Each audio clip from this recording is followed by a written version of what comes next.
Boa noite. Boa noite a todos. Boa noite. Boa noite a todos presentes. Boa noite quem está aqui agora compartilhando conosco esse momento de conhecimento, nossos agradecimentos, né?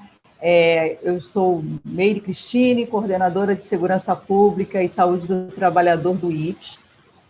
Apresento aqui a doutora Deise Miranda, que é a nossa diretora executiva do Instituto de Pesquisa e Prevenção e Estudo em Suicídio, também, o IPES, e a coordenadora adjunta também da Coordenação de Segurança Pública, Wanda Quadra. Estamos aqui para também agradecer ao nosso palestrante, Dr. Newton Richa, médico do trabalho, professor universitário da UFRJ, na especialização de Engenharia e Medicina do Trabalho, da PUC também, conta com essa prestimosa participação aí, né, na graduação. Nossos agradecimentos. Honrado com o convite. Muito honrado a todos nós. Agradeço a todos aqui, ao nosso assessor de comunicação também, o Caio, aqui, que pode nos proporcionar aqui esse ambiente. E hoje nós vamos aqui, então, falar sobre a saúde do trabalhador da segurança pública, do amparo legal às práticas de autogestão em saúde. Esse assunto é um assunto muito discutido, né? Falar de saúde do trabalhador no serviço público é algo realmente desafiador. A gente reconhece aí as tantas lacunas que existem ainda, né? E dentro da segurança pública sabemos exatamente a importância de poder estar falando sobre essas medidas e, especialmente aqui com o Newton Richa hoje, conhecer de que forma também cada um pode fazer a gestão da sua própria saúde, né? Eu vou passar, então, aqui agora a palavra para Deise Miranda, né, a nossa diretora executiva, para dar as boas-vindas aí para todos nós. Obrigada. Boa noite a todos. Primeiramente, boa noite ao nosso palestrante, né, Dr. Newton. Eu já o acompanhava em outros eventos, mas hoje vou ter o prazer de ouvi-lo estando conosco. Meire já fez a descrição, mas eu vou pedir licença pela alegria de ter um profissional do seu peso conosco. E para os participantes que não o conhecem, Dr. Richard, como é dito, doutor, é um médico do trabalho com experiência na Petrobras, no Inmetro e no Instituto Brasileiro de Petróleo, Gás, Biocombustível, representante da UFRJ na Comissão Nacional de Segurança Química, CONASC, IMAN, de 2013 a 2019, professor de cursos de especialização em Engenharia de Segurança do Trabalho, da UFRJ, ou seja, todos os créditos acadêmicos e técnicos para estar hoje aqui enriquecendo o nosso debate. É em nome do IPES, da nossa direção, que agradecemos ao senhor. Peço licença para chamar de senhor, depois, se o senhor me permitir, eu chamo de você. Mas, primeiramente, eu chamo de senhor. Já está autorizado. E dizer que é uma alegria. Agradecemos também. Então tá bom. Quero agradecer também as minhas coordenadoras da área de segurança pública e de saúde do trabalhador, Meire Cristine e Wanda Quadra, que têm trabalhado incessantemente promovendo cursos, promovendo oficinas, debates importantes como esse, para poder acolher, instruir e colocar esse profissional na sua linha de frente da melhor forma possível. Então, assim, a gente se sente honrado de ter duas profissionais de tão peso que estão aqui oferecendo a nós a oportunidade de entender, afinal, o que é a saúde do trabalhador e por que é tão importante, doutor Newton. O que falta às empresas entenderem essa relevância do ponto de vista da saúde emocional e da saúde física. Então, essas são as questões que eu já abro, né, porque eu estou curiosa, para aprender com o senhor. Mais uma vez, Meire, muito obrigada. Nós que e Wanda também, muito obrigada. Agradecemos muito mesmo. Wanda, quer falar alguma coisinha assim rápida? Boas-vindas aí. Só mais uma vez agradecer a presença do Dr. Richa, e eu tenho certeza que ele nos brindará com todo o conhecimento nesse assunto tão importante. Estamos todos com muita sede desse conhecimento. Ok. Seja bem-vindo. Então, vamos já aproveitar a oportunidade que vocês me estão dando aqui, me honrando com a minha presença aqui junto de vocês. Eu vou abrir, então, aqui o PowerPoint que eu preparei e vou compartilhar com vocês.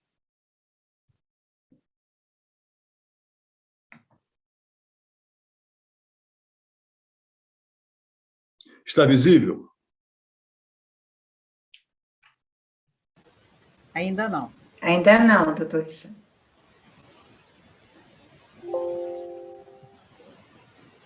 Deve estar faltando algum comando aqui. Pedir aqui ajuda aos nossos universitários. Peraí. Quem é que pode me ajudar? Está faltando alguma coisa aqui. Será que o Caio pode me ajudar?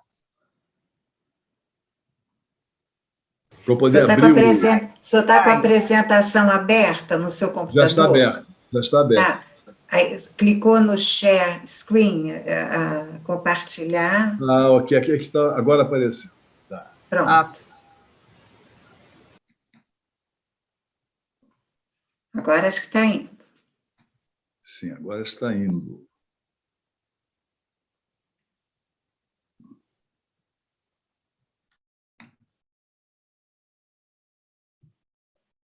Apareceu aí? Sim, perfeito. Ok, então deixa eu ajustar aqui.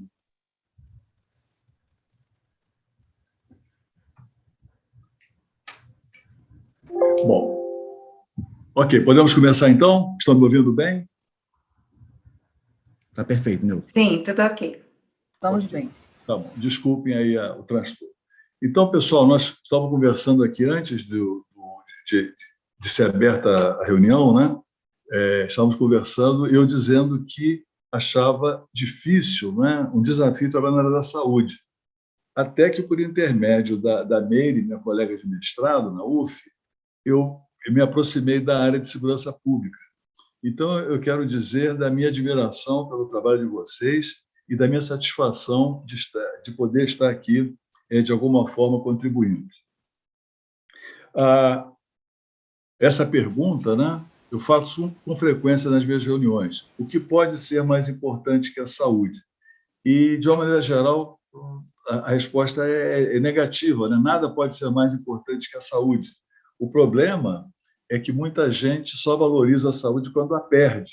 Não entende que a saúde é um bem que precisa ser cuidado, precisa ser gerenciado, precisa ser protegido. Então, o ponto de partida nosso é trabalharmos o que eu chamo uma compreensão abrangente de saúde.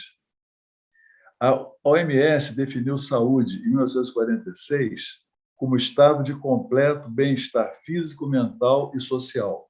E essa definição ela se mostra super atualizada por conta das novas pesquisas na área de saúde. Eu vou falar mais à frente, um estudo desenvolvido pela Universidade de Harvard, que demonstrou, sem nenhuma dúvida, a importância do componente social. Os componentes físicos e mentais nós já conhecíamos bem. Agora, o social ficou muito mais fortalecido, muito mais evidente depois desse estudo, que eu vou até encaminhar para vocês um vídeo sobre ele. Muito bem, no entendimento de saúde, né? Os canadenses contribuíram com um documento chamado Carta de Ottawa, definindo promoção da saúde, processo de capacitar pessoas no controle e melhoria de sua saúde. Isso em 1986.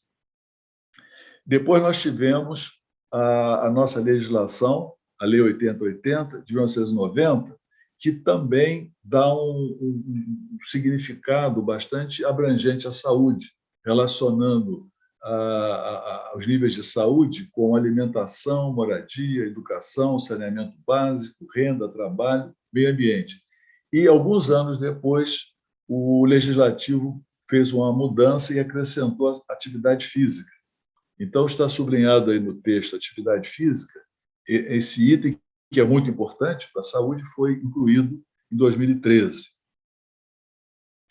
A nossa Constituição Federal, em seu artigo 196, diz que saúde é direito de todos e dever de Estado. Faltou dizer aqui que a saúde é também dever de cada um, cuidar de sua saúde, da saúde da sua família, das pessoas que trabalham sob sua responsabilidade. E esse esquema, eu diria que ele resume bem aqui a nossa discussão. Ou seja, a responsabilidade pela saúde começa em nível governamental, depois vem para o nível de organizações. Nas organizações, o nível gerencial, o nível técnico, que é o nível, digamos assim, técnico em saúde. É o médico fazer o diagnóstico correto, é o técnico fazer um raio-x de maneira correta, é a vacina ser de qualidade, ou seja, a qualidade técnica do material, do insumo, do serviço. E, por último, vem a responsabilidade individual. Agora, reparem vocês que tudo isso se baseia na legislação. Então, nós precisamos de uma legislação adequada para dar suporte a tudo isso, entendendo que a legislação é a base de tudo. Ou seja, a partir da legislação, eu tenho que cumprir bem a legislação e, se possível, fazer mais do que a legislação. E um problema da nossa cultura é que muita gente, nas empresas, tenta cumprir a legislação procurando gastar o mínimo possível e trabalha com burocracia e as coisas se complicam. Eu, recentemente, atuando numa empresa federal, nós recebemos um PPRA, que é o Programa de Prevenção de Riscos Ambientais, é o levantamento de perigos do ambiente de trabalho, e esse estudo é a base para o médico fazer o exame periódico. Ele informa se a pessoa trabalha com produto químico, se trabalha exposto a ruído, e, a partir disso, então, o médico, que tem a responsabilidade técnica, ele desenha, ele organiza o exame. Muito bem. Esse PPRA não dizia nada. Os vários laboratórios da organização estavam resumidos num quadrado, substâncias de alta toxicidade. Só isso. Nós fizemos um levantamento nesses laboratórios e, em um deles, encontramos o manuseio de uma substância cancerígena. Então, esse exemplo mostra o que nós temos que mudar. São gerentes que pensam que cumprem a legislação, pagando a consultores barato, e os produtos eles não têm utilidade alguma. Então, nós temos que mudar isso e cumprir a legislação de maneira adequada, com efetividade. Estão me ouvindo bem? Sim, estamos sim. Sim. Não, ok. Muito bem, então, rapidamente, eu tenho pouco tempo, mas então, aqui estão os 5 livros, eu vou deixar esse material para vocês lerem depois, mas é preciso que cada um assuma, ou seja, eu preciso que todos compreendam, eu preciso desenvolver uma cultura no país onde as pessoas entendam que cada um tem a sua parcela de responsabilidade pela saúde. Não pode delegar para o outro. Tem que ver a parte que compete a ela. Em relação à parte individual, que é o nosso foco aqui hoje, eu vou me estender um pouquinho. O nível individual ele complementa todos os anteriores e é essencial para que os esforços governamentais, institucionais, gerenciais e de supervisão sejam efetivos. Ou seja, se o governo fizer tudo o que tem que fazer, as empresas cumprir o seu papel, o gerente for uma pessoa esclarecida, mas se a pessoa não cuidar da sua saúde, ela joga por terra todo o esforço que é feito pelos níveis superiores a ela, né? Mas para que a pessoa desempenhe a responsabilidade por sua saúde, ela deve conhecer os perigos à sua saúde presentes na sua moradia, no seu trabalho, nos demais ambientes que frequenta, adotar hábitos saudáveis, utilizar equipamentos de proteção coletiva e individual apropriados de forma correta, ou seja, tem que assumir sua parcela de responsabilidade pela saúde, que é pessoal e intransferível. Depoimento do presidente da Sociedade Albert Einstein de São Paulo, numa entrevista ao UOL. Existe a necessidade de oferecer uma educação adequada para que o próprio paciente, se engajar no cuidado de sua saúde. Ou seja, isso é uma visão hospitalar, de assistência médica, mas é preciso que o paciente ele adote medidas para cuidar de sua própria saúde, para que as coisas funcionem melhor. E vamos agora à experiência europeia. Em 2013, a Organização Mundial de Saúde, a regional da Europa, publicou esse estudo, que a tradução literal é Alfabetização em Saúde, 2013. E o documento, resumidamente, diz o seguinte: a precária alfabetização em saúde, quer dizer, o precário conhecimento em saúde, leva a comportamento de risco.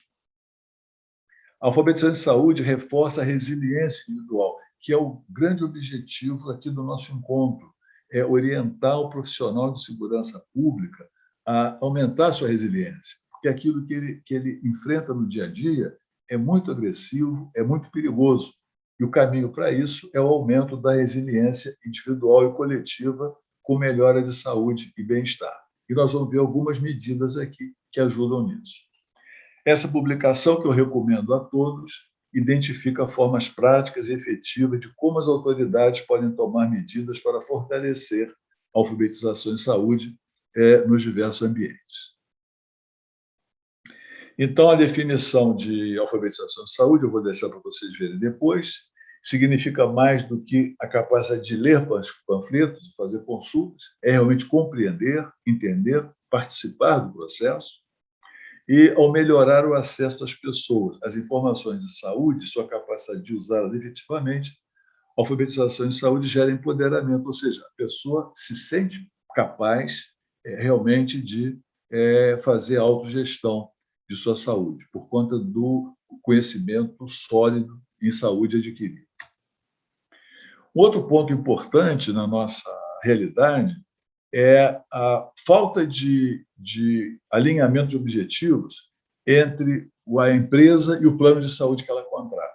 Reparem vocês, quando a empresa contrata plano de saúde, que está entre aspas, porque são planos de doença, a empresa deseja o quê? Que os seus empregados e dependentes tenham saúde, tenham a sua saúde protegida. Por quê? Porque entendem que precisam de um trabalhador saudável, para poder cumprir adequadamente seu papel. Aí contrata o plano de saúde. O que interessa aos contratados do plano de saúde? Médicos, clínicos e hospitais. A população da empresa doente. Porque se ninguém adoecer, não vai ter consulta, não vai ter clínica, não vai ter gasto. Então, há uma falta de alinhamento, e isso foi superado pelos ingleses no seu SUS, o SUS inglês, o Sistema Nacional de Saúde inglês, aonde eles tomaram o cuidado de remunerar a prevenção. Eu vou deixar para vocês esse vídeo também. Há uma entrevista de um médico do Sistema de Saúde oficial inglês, e ele fala, então, sobre o seu salário. Ele diz que tem uma parte fixa e tem uma parte variável. A parte variável ela cresce na medida em que ele faz mais prevenção. Então, quanto mais pessoas que ele trate deixam de fumar, quanto mais pessoas passem a adotar uma alimentação saudável, quanto mais pacientes passem a praticar atividade física com regularidade, e os ingleses fiscalizam isso, então o médico ele tem uma gratificação pela prevenção. Então, eu queria deixar registrado isso aqui na nossa reunião, a importância, nós que queremos um SUS realmente sustentável, eficaz, é preciso defender essa ideia, que não é nova.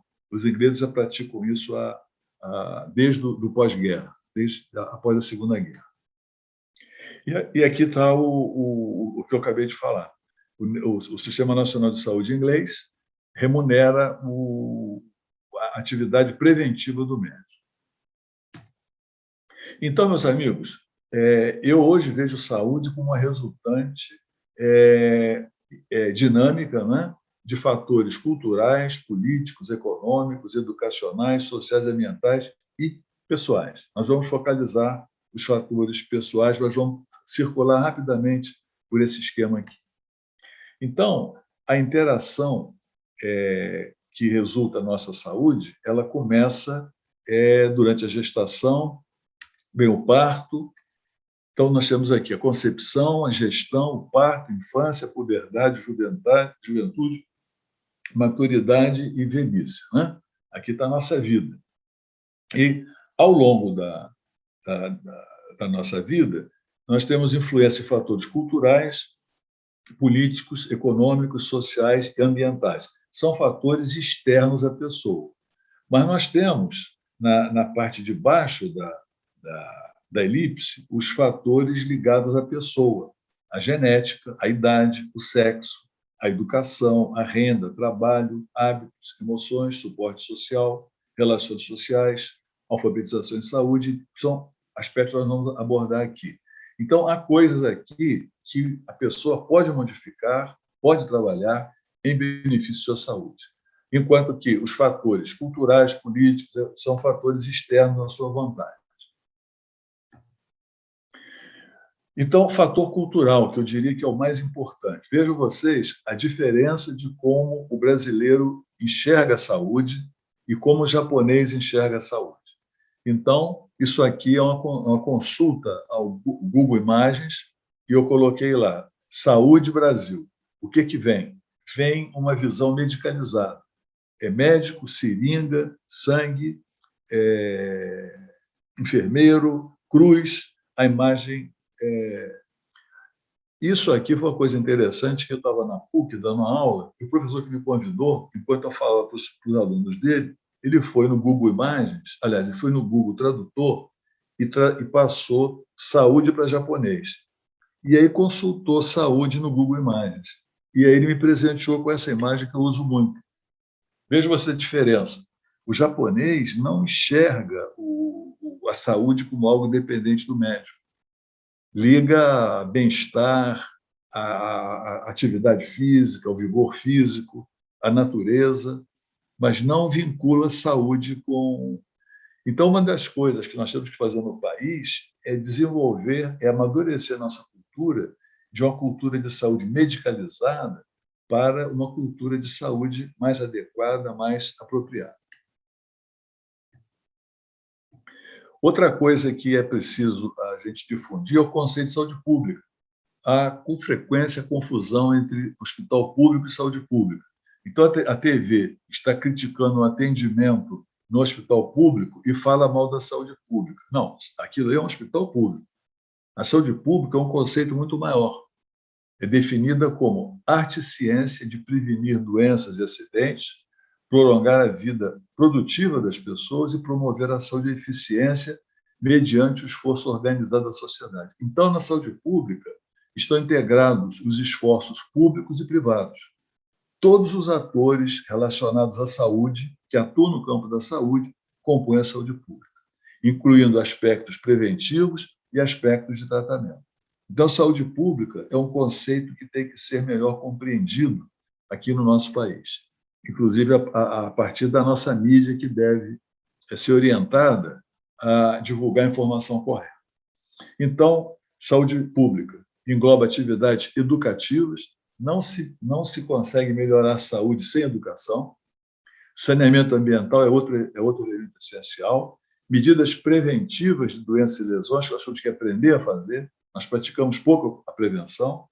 Controle das doenças transmissíveis. Nós estamos vendo agora aí a dificuldade da gestão aí da prevenção da Covid. A organização dos serviços de saúde, que deve alinhar atividades preventivas e corretivas de maneira equilibrada. Em suma, a saúde pública reúne todos os recursos dirigidos à preservação e à recuperação da saúde em termos coletivos. Esse é um entendimento importante que nós devemos assimilar e transmitir sempre que possível. Então, dentro dessa visão de saúde, a visão sistêmica, a visão global, o que os ingleses eles fizeram? Eles adotaram a política, a inserção de representantes da saúde em todas as áreas que elaboram políticas públicas, dentro dessa visão que a saúde deve estar presente em todas as políticas públicas. E, na medida em que a nossa cultura de saúde evolui, nós caminhamos da reabilitação e do tratamento para diagnóstico precoce e pronta intervenção, que é a razão de ser uma das razões de ser do exame periódico, medidas preventivas de caráter específico, como proteção contra ruído, medidas preventivas de caráter geral, como o tratamento da água, que água potável, o fornecimento de água potável evita a transmissão de uma série de doenças, e antes disso, a promoção da saúde, que foi definida no início lá na Carta de Ottawa, que eu li para vocês, as políticas de saúde englobando prevenção e, finalmente, o que os europeus estão fazendo desde 2008, que é atuar nas políticas de outros setores, inserir em todas as políticas públicas o interesse, a proteção da saúde da população. Então, entre os fatores políticos, eu vou dar aqui um exemplo. A política da União Europeia adotada em 2008, denominada Juntos por Saúde. O princípio 3, saúde em todas as políticas. Então, todas as políticas públicas, tais como política industrial, ambiental, de imigração, regulamentação, todas elas têm na sua elaboração representantes da área de saúde, no sentido de preservar, de proteger, de atuar também preventivamente na saúde da população. E um ponto que eu separei para chamar a atenção aqui de vocês. Ô, Meire, quanto tempo ainda tem?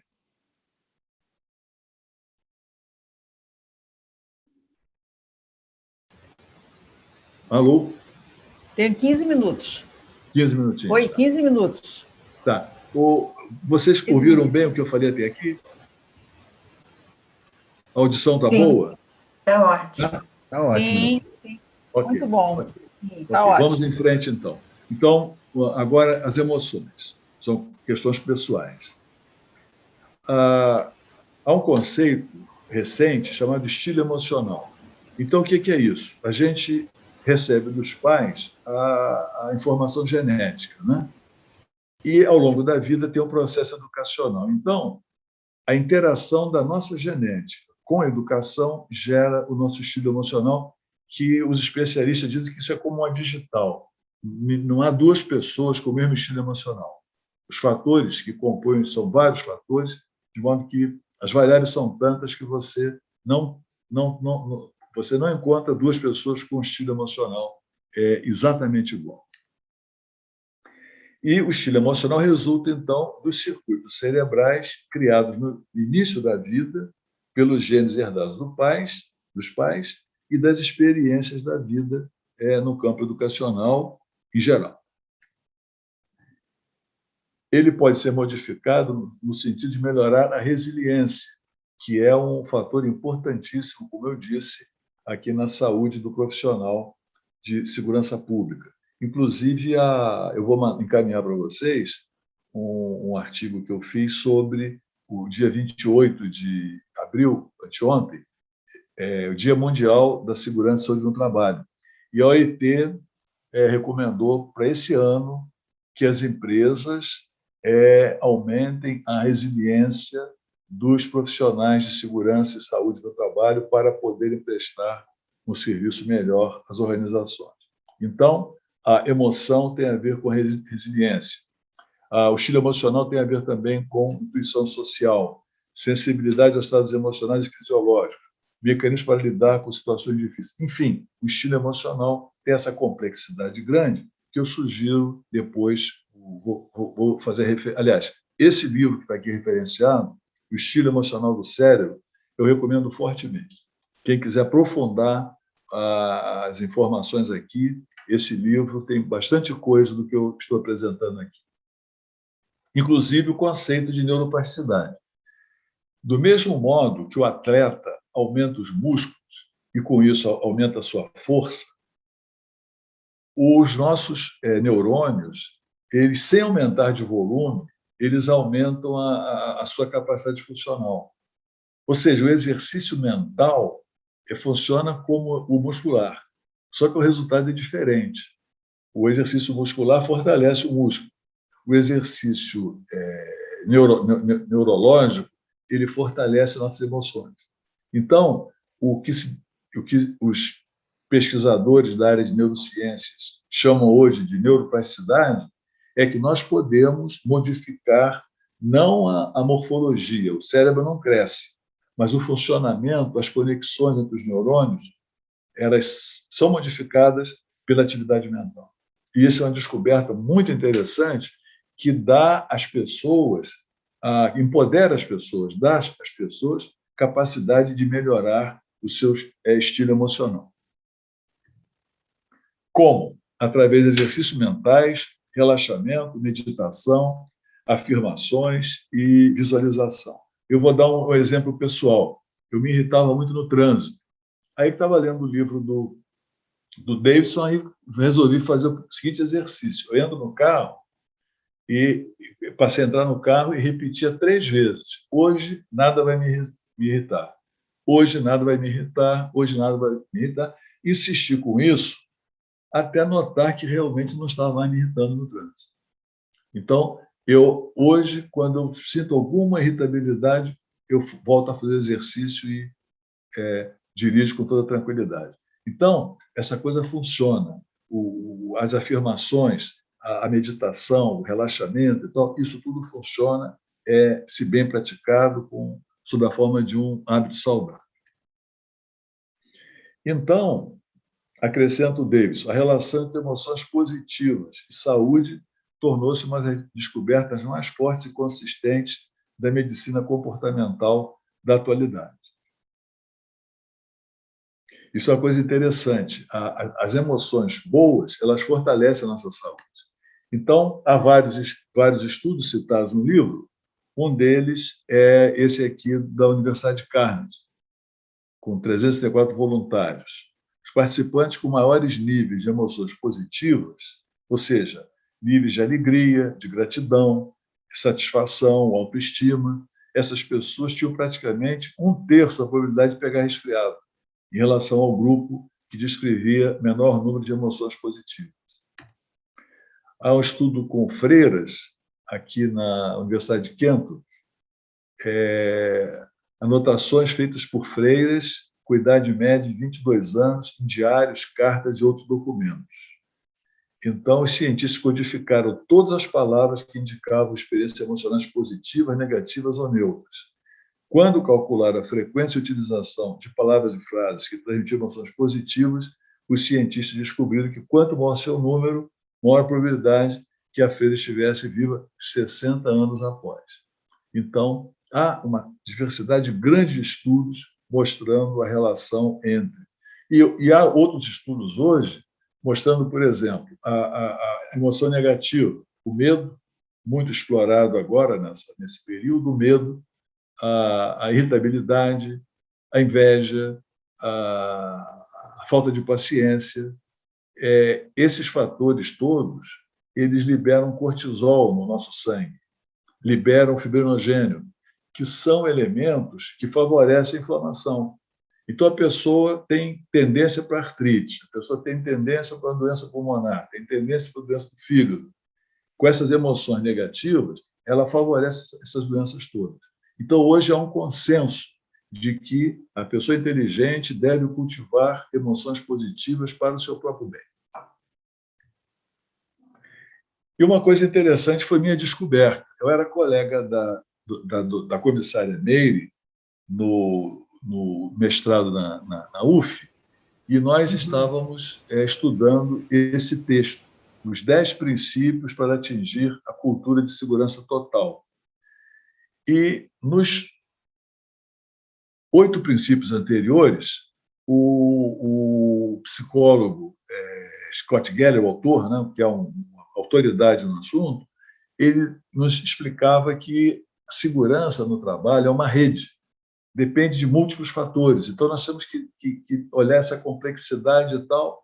E aí ele anuncia o princípio 9, chamando a atenção da importância da autoestima, da participação e do empowerment, aumentando a atuação comportamental responsável pela segurança.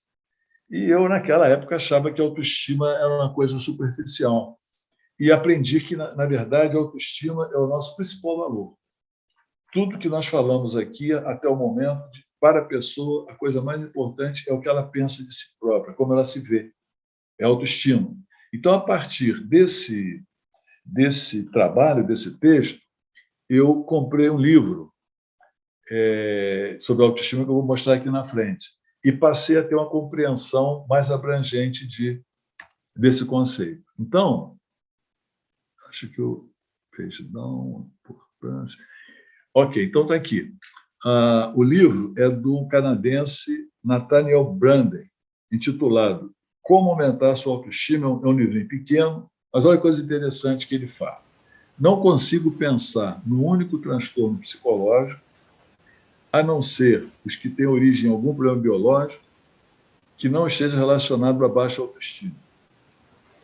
Então, o que quer dizer é o seguinte, que ansiedade, depressão, medo da intimidade, abuso de álcool e drogas, deficiências na escola, espancamento, o que ele diz é o seguinte, é que tudo isso, se não houve um traumatismo, se não houve um trauma cerebral importante, se não houve uma intoxicação, por exemplo, a fabricação de rayon, no início da fabricação de rayon, era comum os operários se jogarem dos andares altos.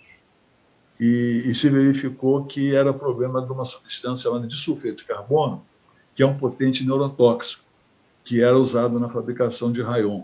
Então, pode ser, diz o Branden, que substâncias químicas podem causar transtorno mental, como esse exemplo que eu dei. Infecções, por exemplo, meningite, meningoencefalite, pode levar a transtorno psicológico. Agora, se a pessoa procura o psicólogo, procura o psiquiatra, e ele elimina esses 3 fatores, traumatismo, intoxicação, infecção, a causa é baixa autoestima. Então, isso aqui muda a nossa maneira de ver os problemas psicológicos. Reparem vocês, vou voltar para o slide anterior. Então, baixa autoestima causa ansiedade, depressão, medo da intimidade do sucesso, abuso de álcool e drogas, deficiência na escola ou no trabalho, espancamento de companheiros e filhos, disfunções sexuais, imaturidade emocional, suicídio, crimes violentos. Então, meus amigos, se nós queremos ter uma saúde melhor, vamos aprender a trabalhar a nossa autoestima. Então, tem aqui umas informações, vou passar rápido por causa do tempo, mas só para chamar a atenção, uma coisa, na verdade, isso aqui é importante, é que a nossa baixa autoestima, e um indiano escreveu sobre isso, ela resulta do modelo educacional vigente. O nosso modelo educacional, ele nos leva a acumular culpas do passado e a nos dar medo do futuro, de modo que a maioria das pessoas não vive o presente, passa o seu tempo, a maior parte do tempo, com medo do futuro e com as culpas, né? Se lembrando das culpas do passado. Então, por exemplo, isso é verdade na Grécia Antiga. O filósofo Epicuro afirmou que as pessoas felizes lembram o passado com gratidão, alegram-se com o presente e encaram o futuro sem medo. Então, parece que isso que o escritor indiano escreveu parece que é verdade. O escritor inglês Charles Dickens: se eu tivesse o poder de esquecer, eu esqueceria. Toda a memória humana é carregada de mágoas e inquietudes. Então, nós realmente temos um problema de viver muito no passado e fazer com que isso prejudique o nosso presente. Charles Chaplin: desisti de permanecer revivendo o passado e me preocupando com o futuro. Agora eu fico no presente, que é onde a vida acontece. Hoje eu vivo um dia de cada vez e isso é chamado plenitude. E aqui tem um depoimento do cineasta Domingos de Oliveira, onde ele recomenda 11 mandamentos para você viver melhor. E o 6º mandamento consiste em desenvolver secreta e cotidianamente, isso é uma exigência do bom hábito, né? A regularidade, secreta e continuamente sua autoestima, e não confunda com vaidade. Quem não gosta de si mesmo não gosta dos outros. Lá naquele artigo do Scott Keller, do psicólogo, né? ele cita: quem não gosta de si próprio não vai se preocupar muito com a segurança do seu colega de trabalho. É onde ele via a importância da autoestima na cultura de saúde. E aqui eu falei no início da importância do fator social, né? A OMS definiu saúde como estado de perfeito equilíbrio físico, mental e social. A gente já sabe há muito tempo que a atividade física diminui a ansiedade, então o físico atua no mental. A depressão diminui a imunidade, ou seja, o mental interfere no físico. Mas o social ficava uma coisa assim, nível educacional, é cultura, é condição de vida e tal. Mas foi feito um estudo em Harvard, inédito, porque ele já dura cerca de 80 anos, acompanhando desde a adolescência 224 jovens do sexo masculino, quer dizer, é de uma época do machismo, né? Iniciou lá na época do machismo predominante. 2 grupos foram acompanhados, alunos de Harvard, em geral jovens de famílias ricas, e um grupo correspondente de jovens de famílias pobres de Boston. Todos foram entrevistados e fizeram exames médicos a cada 2 anos, e desse estudo há cerca de 60 sobreviventes com mais de 90 anos. O estudo está sendo conduzido pelo 4º diretor, porque 3 anteriores já morreram. E mostrou, o importante do estudo, mostrou como principal conclusão que os bons relacionamentos com familiares, amigos e comunidade constituem os principais fatores responsáveis por nossa saúde, por nossa felicidade e por nossa prosperidade no futuro. Então, fica aqui evidente a importância das nossas relações sociais, beneficiando não só a nossa saúde, mas também o nosso sucesso na área financeira e a nossa felicidade no campo social. Eu vou deixar esse vídeo para vocês também. E para concluir, então, o que nós buscamos, né, para melhorar as nossas propostas para a gestão de saúde na segurança pública, né? Então, assegurar melhoria contínua dos ambientes e condições de trabalho, o que é um desafio, né? Os ambientes desses profissionais são ambientes sempre de alta periculosidade. Promover um clima de cooperação e amizade. Isso já começa a atenuar as dificuldades. Estimular a adoção de hábitos saudáveis, como atividade física regular, alimentação saudável e exercícios mentais, que eu exemplifiquei aqui também de forma regular. Motivar os profissionais a cuidarem de sua saúde a longo prazo, com base no fortalecimento da autoestima. Vocês têm aqui uma primeira referência do Nathaniel Branden, e quem precisar de outras referências, eu vou ficar muito satisfeito em orientar. Então, para eu cuidar melhor da minha saúde, como recomendo os europeus, eu preciso de estar alfabetizado. Para isso, eu preciso de conceitos básicos de química, de física, de biologia, de ergonomia e de psicologia. E leituras sugeridas aqui. O Poder do Hábito e o Nathaniel Branden, que eu citei aqui várias vezes. E, por último, a Louise Hay. A Louise Hay eu conheci quando uma pessoa muito próxima da minha família teve uma doença grave. E aí alguém me indicou o livro, e desde lá esse livro é meu livro de cabeceira. É um livro que eu utilizo todos os dias. Eu abro o livro de manhã e falo assim: Louise, qual é a sua mensagem para mim hoje? E vem lá uma mensagem positiva, uma coisa que enriquece o meu dia. Então, para finalizar, eu queria que vocês analisassem esse modelo que eu proponho de autogestão da saúde.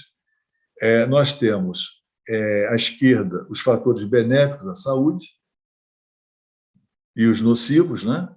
E, do lado direito, aquilo que depende da minha vontade, o que é dependente e o que é independente. Então, o que depende da minha vontade e beneficia a minha saúde? Atividade física saudável, alimentação saudável, atitude mental positiva, higiene do sono, que é uma das coisas importantes na manutenção da nossa saúde, higiene emocional, desenvolver a paciência, Nós vimos que as emoções negativas, né, a irritabilidade, ela corrói a nossa saúde. Reduzir a poluição química em casa. Por exemplo, a gente não se dá conta, mas a fritura de alimento. Se você come alimento muito queimado, muito torrado, você come muito churrasco, você está ingerindo muito material cancerígeno, oriundo da combustão. Então, não é adequado, não é aconselhável você comer fritura todos os dias. Como não é adequado você usar inseticida dentro de casa sem ter o cuidado de usar quantidades mínimas. Então, são cuidados que dependem da nossa vontade. E ali, em letra maiúscula, para chamar a atenção, o fortalecimento da autoestima. Agora, por exemplo, condições e ambientes de trabalho saudáveis e seguros são independentes. Eu, se não estou satisfeito, como já aconteceu comigo, eu fui mudar de emprego. Não estava satisfeito, fui trabalhar, fazer processo seletivo e mudar de emprego. Agora, quem é da segurança pública não tem essa escolha. Tem que ficar em ambientes perigosos, como está cá embaixo. É independente da vontade, mas tem que enfrentar condições de ambiente de trabalho perigosos, eventualmente com poluição. E nós temos aqui, embaixo à esquerda, os fatores nocivos, tabagismo, consumo de álcool e as emoções negativas que eu devo evitar. Então, minha sugestão é que cada um adote esse modelo e o aperfeiçoe, o adapte e o aperfeiçoe, no sentido de registrar os seus objetivos e trabalhar a melhoria da sua saúde. Doutora Meire, foi um prazer enorme estar aqui. Espero ter contribuído aí com o objetivo de vocês. Com certeza, contribuiu muito. Agradeço muitíssimo. Toda vez que eu tenho a oportunidade de poder acompanhar esse estudo aí da compreensão abrangente de saúde, você sempre traz uma coisa nova, né? E eu fiz algumas anotações aqui importantes, mas eu também gostaria de poder compartilhar aí com todos presentes de que esse estudo, né, que o Dr. Newton Richa nos apresenta aqui para poder a gente firmar aqui no Abril Verde, né, aderindo aí a essa campanha, que é uma campanha que nos chama muito atenção em razão do acometimento de doenças relacionadas com o trabalho, né, nos ambientes de trabalho, especialmente nesses ambientes como vivem aí os nossos agentes de segurança pública, nos ambientes também que em sua saúde cada vez mais se encontram vulneráveis, né, diante do cenário de violência, de criminalidade, de grandes instabilidades emocionais e também dos acidentes de serviço. Certamente esses conceitos aí vão estar sinalizando muito mais de que forma cada um de nós pode estar prevenindo, né, evitando realmente que tenhamos aí adoecimento. Né? Então, assim, nesse momento agora, diante de todo esse estudo aqui, eu passo a palavra aqui, se nós temos alguma pergunta, né? A nossa amiga aqui, Wanda Quadra, também pode nos trazer aí uma contribuição aí em cima de toda essa riqueza aí de conhecimento que foi apresentada aí pelo Newton Richa. Muita gratidão por tudo que o Dr. Richa trouxe hoje para nós. Eu acho que falou direto com cada um de nós, e quando nós pensamos, né, em expandir isso para esse público, que é o nosso público de segurança, agentes de segurança pública, o desafio parece que aumenta. Mas é muito bom saber que temos um caminho. E me tocou muito quando o senhor trouxe, doutor Richa, a questão da importância das emoções positivas. Isso é fundamental, isso não é num passe de mágica, não é? Nós vamos, claro, que encontrar caminhos para poder alimentá-las, o senhor já trouxe alguns, e esse é um tema, eu vou pedir permissão aqui até para comentar com os presentes, esse é um tema da nossa oficina, né? Eu e Meire vamos apresentar essa oficina nos dias 24 e 25 de maio. A importância das emoções positivas. Nós vamos apresentar, é um dos temas da oficina, autocuidado. O tema da oficina é autocuidado. Seu papel para a saúde, a promoção da saúde do trabalhador. E aí eu vejo uma relação muito forte entre autocuidado e autoestima. Então, eu fiquei muito feliz de ouvi-lo, porque eu acho que assim, nos presenteou realmente com o seu conhecimento. Muito obrigada. Eu fico sensibilizado, porque o objetivo é exatamente esse, é de contribuir, né? Tem mais alguma pergunta aí que eu possa colaborar? Mais algum comentário? Tem uma aqui. O Gilberto, por favor, Gilberto. Boa noite. Bom, primeiro agradecer essa oportunidade, né? E a riqueza desses minutos que a gente teve aqui. E olhando para tudo isso que o senhor trouxe, a minha pergunta é: existe algum trabalho, algum movimento que esteja sendo feito nos órgãos de classe, por exemplo, com a Fiesp, Ciesp, com sindicatos patronais, principalmente, para esse olhar diferenciado? Porque o que eu vejo no contato com as pessoas é que, assim, para uma visão externa, há todo um cuidado, um discurso de cuidado com a saúde mental e emocional dos funcionários, que eles chamam de colaboradores, mas que no dia a dia isso não ocorre. E isso vai desde assim, após um acidente de trabalho, ou algum empregado que está tendo uma recorrência numa enfermidade, a prioridade é sempre demiti-lo porque ele está sendo um custo. Não há um trabalho, com exceção das grandes empresas, das multinacionais. Se a gente avançar para o interior do estado, interior do país, eles veem esse cuidado diferenciado como um custo. E a questão quando a gente fala da autoestima, do autocuidado, eu, como psicólogo, fico pensando desde o início, desde o cuidado na infância, da motivação e tudo mais, mas a gente precisa também de um trabalho com os gestores. Há uma coleção chamada Gerente Minuto, é uma coleção antiga já, e o autor diz que nós estamos acostumados a flagrar as pessoas fazendo coisas erradas, né? E isso acaba piorando a autoconfiança dessas pessoas. Que se a gente começasse a flagrá-las fazendo coisas corretas, coisas certas, e as elogiasse, o efeito seria maior. Né? Você sabe dizer se há algum trabalho para mudar essa visão? Né? Tem vários trabalhos. Agora, o que eu vejo que nós precisamos, até a nossa conversa antes de começar o encontro, é a necessidade que o país tem de unir forças. Nós precisamos há uma série de iniciativas, mas a nossa cultura de saúde e segurança ainda é uma cultura muito frágil. Você falou há pouco aí na questão da pessoa não cumpre a legislação porque não quer gastar dinheiro. Eu, quando fiz o esquema dos níveis de responsabilidade, do nível governamental até o nível individual, eu coloquei lá embaixo a legislação, quer dizer, a base de tudo é legislação. Nós temos que cumprir a legislação, mas, para isso, nós precisamos ter uma legislação muito, muito boa, muito adequada, coisa que não existe, infelizmente. Tá? Então, nesse esforço que você colocou, eu me lembrei de um evento que eu fui à Agência Nacional de Petróleo falar para um grupo de profissionais que elaboram as NRs. Tinha lá representante de governo, representante de trabalhador e representante de empresa. Tinha umas 150 pessoas.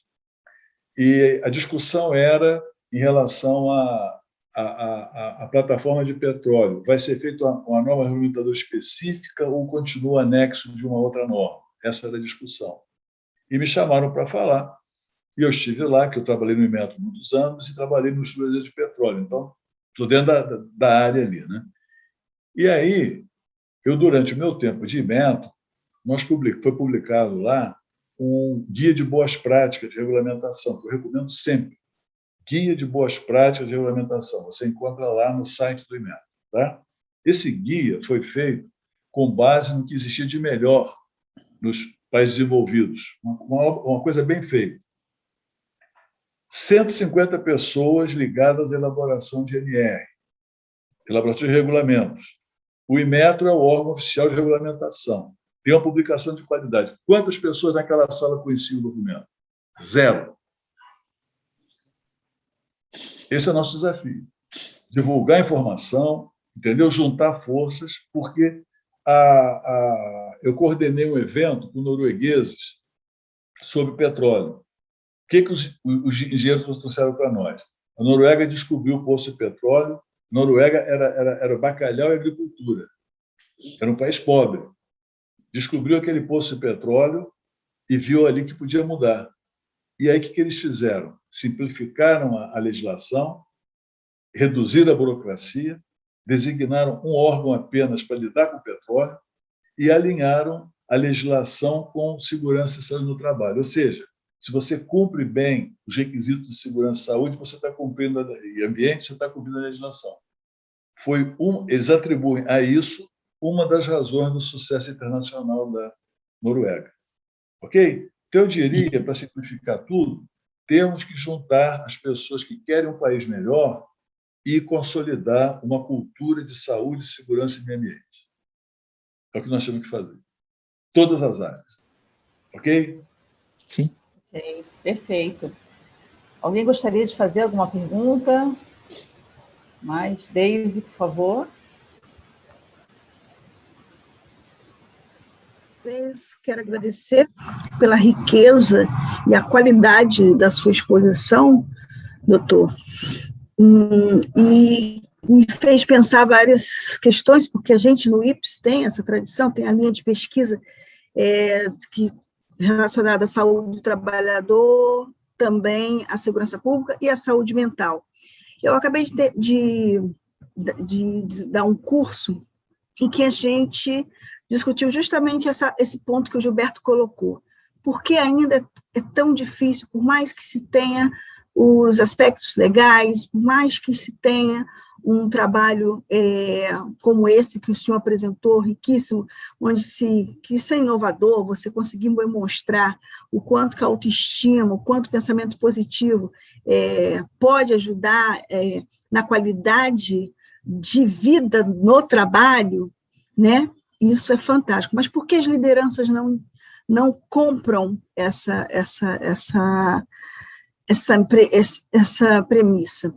Aí eu pergunto ao senhor, eu gostaria que você pudesse sugerir, existem alguns trabalhos onde a gente tem indicadores, né? Eu conheço alguns americanos, mas aqui no Brasil eu não conheço trabalhos que tenham indicadores que eu possa demonstrar a relação entre desempenho profissional com o investimento do gestor na qualidade de vida, no trabalho, ou na promoção de autoestima, na valorização, no reconhecimento profissional. A gente tem isso de uma forma mais ampla, mas eu preciso mensurar isso, para que eu possa chegar para o gestor e dizer o seguinte, olha só, quanto rendeu, o quanto método sua equipe atingiu a partir do momento que o senhor investiu em espaços de escuta, de fala, de autocuidado, de promoção, de reconhecimento que gera autoestima. A gente tem exemplos disso, numa pesquisa que eu fiz com as polícias militares do Rio de Janeiro, várias narrativas, exemplos de onde o policial se sentiu valorizado e o que o policial se sentiu empoderado, saindo de uma condição de 6 tentativas de suicídio, e que ele simplesmente mudou a vida dele completamente quando ele teve uma oportunidade do seu chefe dizer, eu vou lhe dar mais uma chance, e retomou e deu a ele o cargo anterior. Quando ele conseguiu esse cargo anterior, ele já não era mais a mesma pessoa. Eu fiz um estudo longitudinal em que eu entrevistei ele 3 anos atrás, onde ele tinha tentado ser suicídio. 3 anos depois, eu volto ao mesmo batalhão, eu não o reconheci, porque aquele homem era um homem que tinha encontrado a sua autoestima. E como isso aconteceu? Através de uma atitude de um líder que resolveu dar uma chance. E como é que a gente pode transformar isso em política pública, política institucional? O senhor poderia me indicar algum artigo que tem esse tipo de trabalho, essa forma de mensurar desempenho e autoestima? Certamente, eu vou fazer uma pesquisa e vou mandar para você. Certamente que sim. Jura? Ai, que coisa boa! Porque a autoestima é a causa raiz. Veja o que falou o canadense. Olha só, quantos transtornos emocionais a gente vê no dia a dia. E o que ele afirmou? Se não é trauma cerebral a causa, se não é uma intoxicação, se não é uma meningite ou encefalite, uma causa biológica, é baixa autoestima. Entende? Então, se a gente começa a valorizar a autoestima e a trabalhar a autoestima das crianças, entendeu?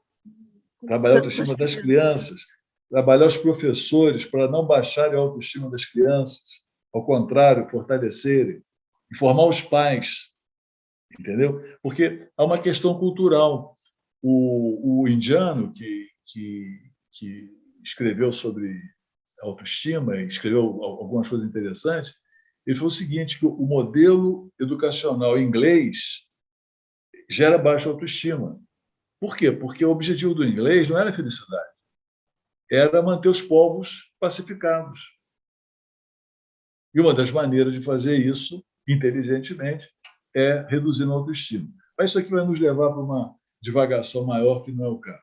O que eu sugiro é o seguinte: vamos disseminar informação sobre autogestão de saúde e autoestima. Eu vou fazer uma pesquisa e a gente retorna a conversar posteriormente. Mas acho que é um caminho muito interessante. Ok? Perfeito. Então, me permite mesmo me passar o e-mail do senhor, para que a gente possa trocar? Com certeza. A Meire está autorizada a divulgar aí. E-mail e celular. Okay? Perfeito, então tá bom, perfeito, vou fazer agora mesmo. Mas enquanto isso, nada, faço já, rápido. Enquanto isso, eu quero compartilhar aqui o Nildemar, está conosco, viu, Nilton Richard? Sim, eu queria falar uma coisa. Também. Ele já é. O Nildemar, Nildemar Ruela, eu quando ligo ele falo assim, mestre, como você está? É um mestre, é um gênio, é de uma capacidade, o engenheiro da Petrobras, meu colega, trabalhamos juntos há muito tempo, e muita coisa que eu fiz e faço devo a ele. Inclusive, essa apresentação tem muita coisa que veio dele. Eu estou feliz que ele está nos ouvindo aqui. Ele tem que botar aqui o rostinho dele, né, para a gente conhecer. Ele só colocou o coração.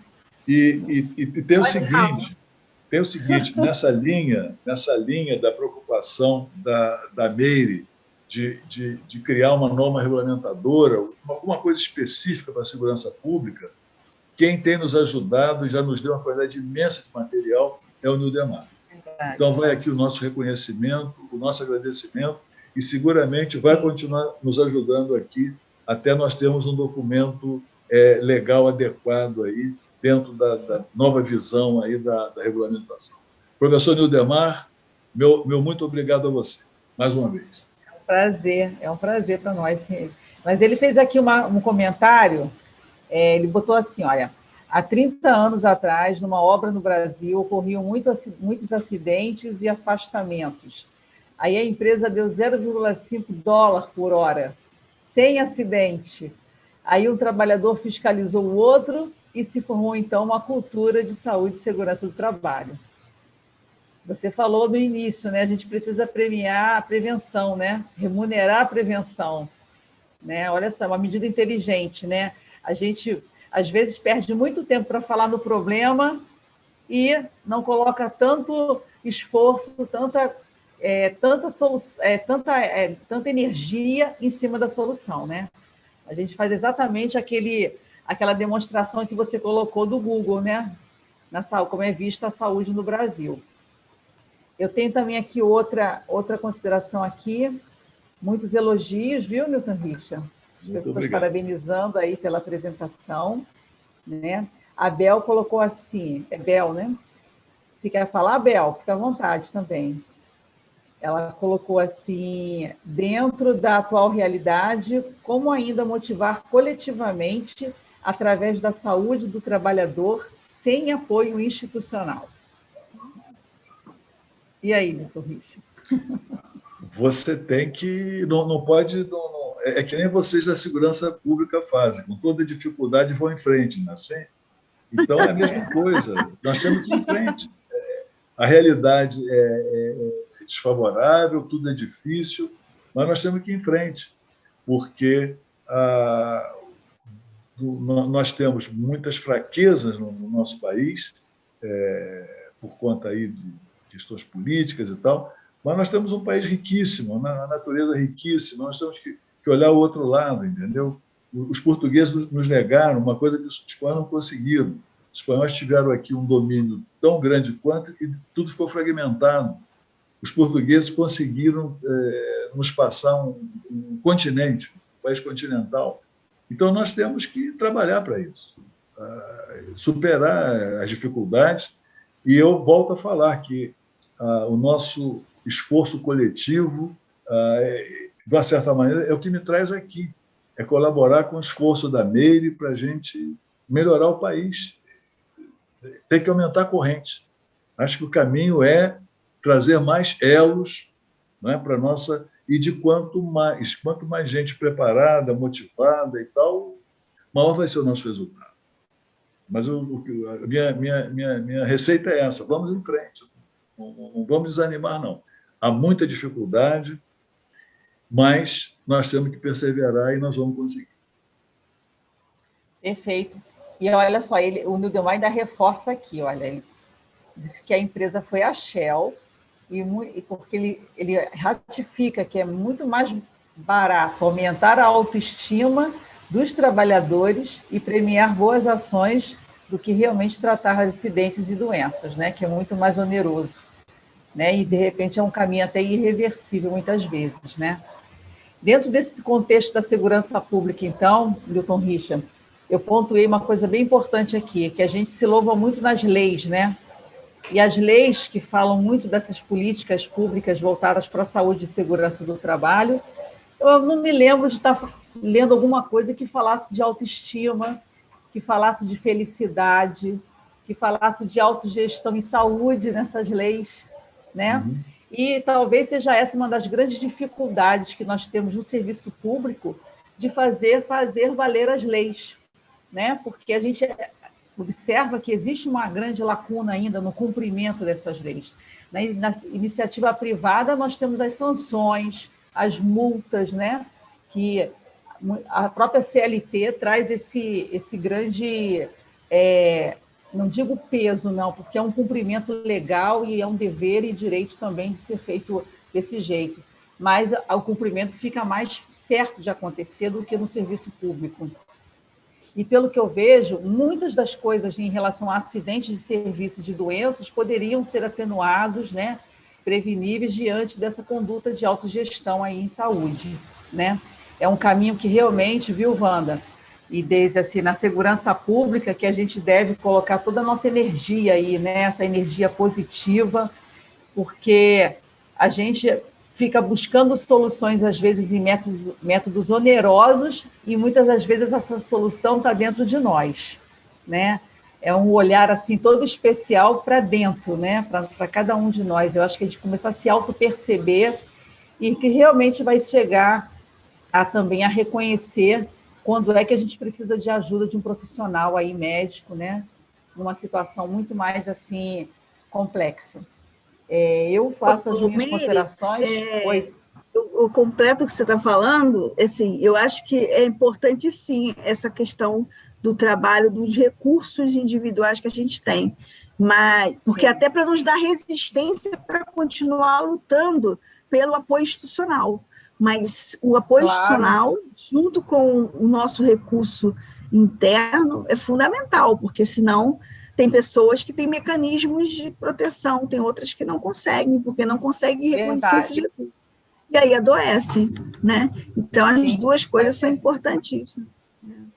São importantes, mas a gente observa que, por exemplo, através das práticas integrativas, que a gente já falou sobre isso, Milton Richard, que está trazendo à tona aí questões aí sobre autocuidado, meditação, yoga, né? Condutas que você participa mais você sozinho, né? Tem fortalecido muito aí o tratamento de adoecimento mental, né? E as instituições, é claro, como a Deise falou, precisam muito estarem atuantes aí nessa questão, né?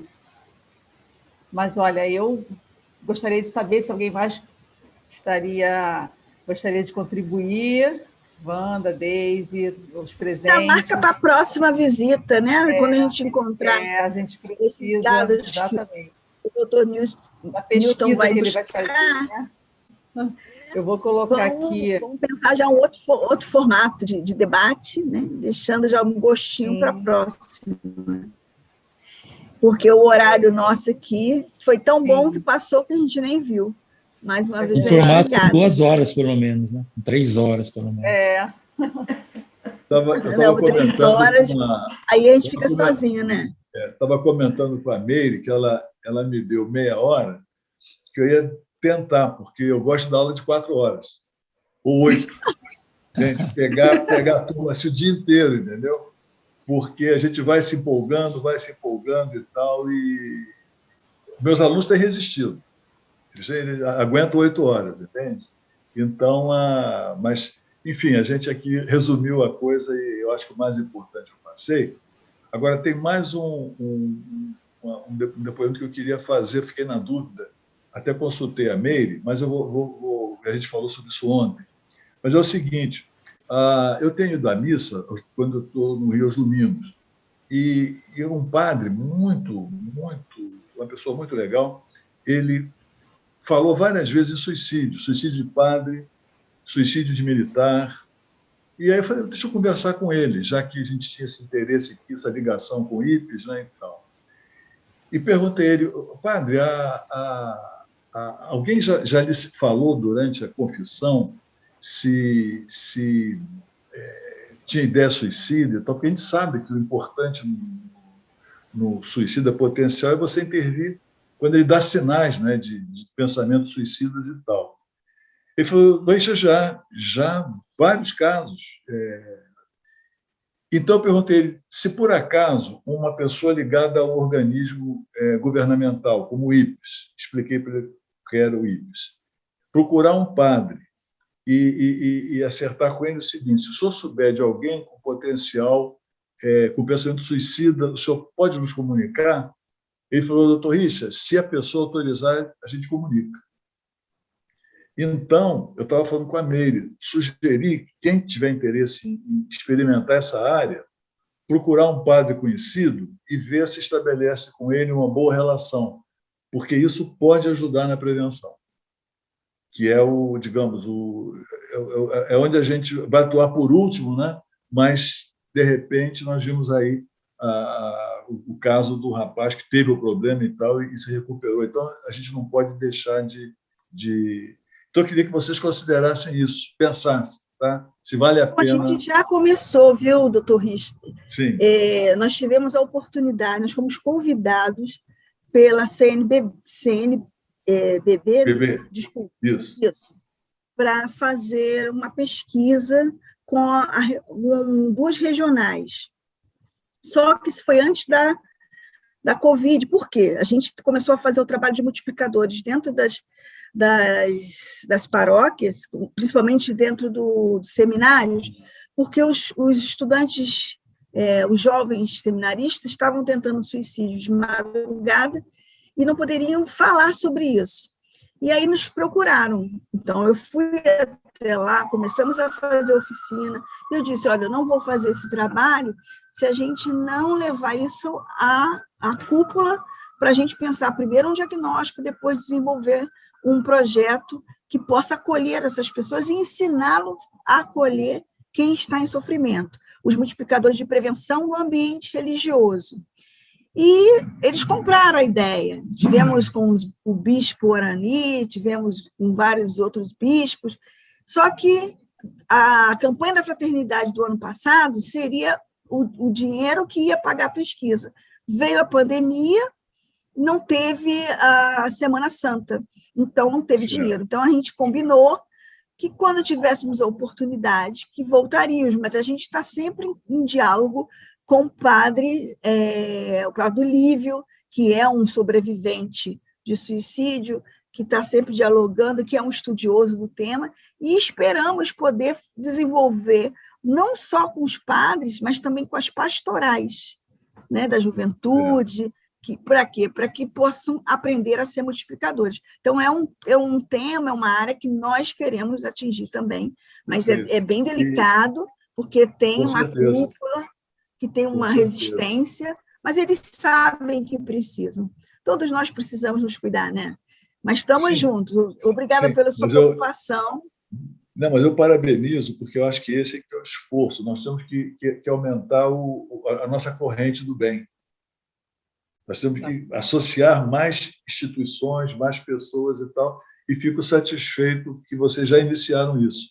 Foi uma coisa que me ocorreu e tal, e felizmente vocês já estão aí avançando, e se precisar de alguma ajuda aí, eu estarei também ajudando com muito prazer, se eu puder ajudar em algum momento. Eles foram tão legais com a gente, que antes da gente ter o IPES, eles ofereceram aquela livraria Paulinas para a gente dar cursos.